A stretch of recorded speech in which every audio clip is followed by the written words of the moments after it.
সেলিমের সঙ্গে হুমায়ুন কবিরের বৈঠক এবং সেই বৈঠক নিয়ে ইতিমধ্যেই একাধিক বক্তব্য উঠে আসছে। জোট নিয়ে আপনাদের একটা প্রসেস, আসন সমঝোতা নিয়ে একটা প্রসেস এমনিতেই রয়েছে। তো মোহাম্মদ সেলিম নির্দিষ্টভাবে গতকাল তিনি বলেছেন যে তিনি বুঝতে গিয়েছিলেন দুটো রাজনৈতিক দলের মধ্যে একটা বৈঠক বা কথাবার্তা, এটা কি অস্বাভাবিক না স্বাভাবিক? দেখুন, এগুলো কালকে থেকে একটা জিনিস বুঝতে পারছি, তৃণমূলের হনুমানগুলোর লেজে আগুন লেগেছে। আমি দেখলাম ওদের এক জেলখাটা মুখপাত্র আছে কুণাল ঘোষ, সে দেখি আবার সব ভিডিও পাঠিয়েছে লোকজনকে, সে বিরাট গালাগাল দিয়ে আমাদের নামে, হ্যাঁ, ভিক্ষের বাটি নিয়ে ঘুরছে সিপিএমের মোহাম্মদ সেলিম। ওরা বলছে এগুলো তো আমাদের কিছু যায় আসে না, ওদের কিছু যায় আসেও না।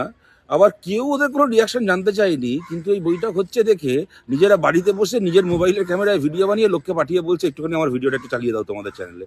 সুতরাং এদের লেজে আগুন লেগেছে। তার কারণটা হচ্ছে এরা বাংলার সংখ্যালঘু মুসলমানের ভোটটাকে নিজের বাবার সম্পত্তি ভেবেছিল। গত পঞ্চায়েত থেকেই বুঝতে পারছে পশ্চিমবাংলায় সংখ্যালঘু এলাকায় তৃণমূলের পায়ের তলা থেকে মাটি সরে গেছে। এখন যেন তেন প্রকারে যাতে আর একটা সংখ্যালঘু ভোট যেন কমে না যায়, মুসলমান ভোট যেন কমে না যায়, এবং তার কোনো রকম কোনো সম্ভাবনা দেখলে এরা একেবারে তেলে বেগুনে জ্বলে উঠছে। কিন্তু একটা কথা আপনাদেরকে বলছি, যদি হুমায়ুন কবিরের সঙ্গে বৈঠক হয়ে থাকে, বেশ হয়েছে, দরকার হলে আবার হবে। তার কৈফিয়ত কি আমরা দেবো নাকি? তোরা কে রে ভাই প্রশ্ন করার? তোমরা এর আগে হুমায়ুন কবিরকে কংগ্রেস থেকে এনে নিজের দলের এমএলএ তারপর মন্ত্রী বানিয়েছিলে, তারপর সে আবার তৃণমূলের পতাকাটাকে আস্থা করে ফেলে দিয়ে চলে গেল, আবার তাকে ফেরত আনলে তৃণমূলের দলে এনে তাকে আবার এমএলএ বানালে। বিজেপি এই জায়গায় একটা প্রশ্ন, যে এইরকম একজন পলিটিশিয়ান, তাকে কি সিপিআইএম ভরসা করবে? না, দেখুন, আরে সমস্ত ভরসা সিপিএম তো বলেনি এখনো ভরসা করবে কিনা, কিন্তু সমস্ত রীতিনৈতিকতার ঠেকা কি আমরা একা নিয়ে বসে আছি? তুমি একটা লোককে 5 বার দল বদল করে দলে আনবে, তাকে এমএলএ বানাবে, মন্ত্রী বানাবে, বিজেপি তাকে লোকসভা ভোটে প্রার্থী করবে, আর তারপরে যাবতীয় কৈফিয়ত সিপিএমকে দিতে হবে। বিজেপি প্রার্থী করলে দোষ নেই, তৃণমূল মন্ত্রী বানালে দোষ নেই, আর সিপিএম এর কেউ তার সঙ্গে কোথাও দেখা হয়েছে কথা বললে সিপিএম এর অপরাধ হয়ে গেল। যখন ভোটের জন্য রাজনীতি করবে, তখন নৈতিকতার প্রশ্ন আসবে না। আর যাবতীয় নৈতিকতার ঠেকা তোমরা সব সরকারি দল, সরকার চালাচ্ছ, তোমরা দেশের সরকার চালাচ্ছ, রাজ্য সরকার চালাচ্ছ, ওনারা নৈতিকতা ধার ধারবেন না, যাবতীয় ঠেকা আমরা নিয়ে বসে আছি।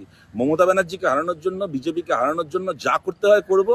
যদি কথা হয়ে থাকে, বেশ হয়েছে, দরকার হলে আবার কথা হবে। মমতা ব্যানার্জির পায়ের তলা থেকে মাটি সরে গেছে, সেই মাটিকে আরো সরিয়ে তৃণমূলের বাংলায় কবর খোঁড়ার জন্য যা করতে হয় তাই করবো। শতরূপ, এক্ষেত্রে আরো কয়েকটা প্রশ্ন। মালদার দায়িত্ব আপনার রয়েছে, আপনি রাজ্য কমিটির সদস্য। মোহাম্মদ সেলিম তিনি বলছেন যে আদৌ কতটা হুমায়ুন কবির তৃণমূল বা বিজেপি বিরোধী সেটা বোঝাটা নিশ্চিত হতে তিনি গিয়েছিলেন, সেটা খুব স্বাভাবিক একটা প্রক্রিয়া, এবং এর মধ্যে আলাদা করে আসন সমঝোতা নিয়ে কোনো কথা হয়েছে এমনটা নয়। তাদের প্রায়োরিটি বা আপনাদের দলের প্রায়োরিটি বামপন্থী দলগুলো।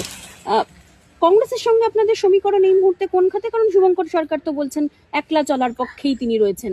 আইএসএফ এর সঙ্গে চলবেন, শুভঙ্কর সরকার ঠিক করবেন কংগ্রেস কোন পথে চলবে না চলবে। ওনার যদি ইচ্ছা হয় একলা চলার, উনি চলবেন। কিন্তু কথাটা হচ্ছে, ধরুন শুভঙ্কর সরকার সভাপতি হওয়ার পরেই নদিয়ার কালিয়াগঞ্জের বাই ইলেকশন হয়েছিল। তখন তো শুভঙ্কর বাবু যখন কংগ্রেসের প্রার্থী ছিল, আমরা সমর্থন করেছিলাম, তখন তো শুভঙ্কর সরকারের মনে হয়নি যে না আমাদেরকে সমর্থন করতে হবে না, কালীগঞ্জে আমরা একাই লড়বো, আমরা একলা চলবো। সুতরাং তখন তো শুভঙ্কর দা ছিলেন, আমি ছিলাম, আমরা একসাথে সভা করেছিলাম ওখানে কংগ্রেস প্রার্থীর প্রচারে, এবং সেই কংগ্রেস প্রার্থীর হয়ে কাজ করেছিল আমাদের কর্মীরা বলে আমাদের একজন কর্মীর 9 বছরের বাচ্চা মেয়ে তমন্নাকে প্রাণ দিতে হয়েছিল।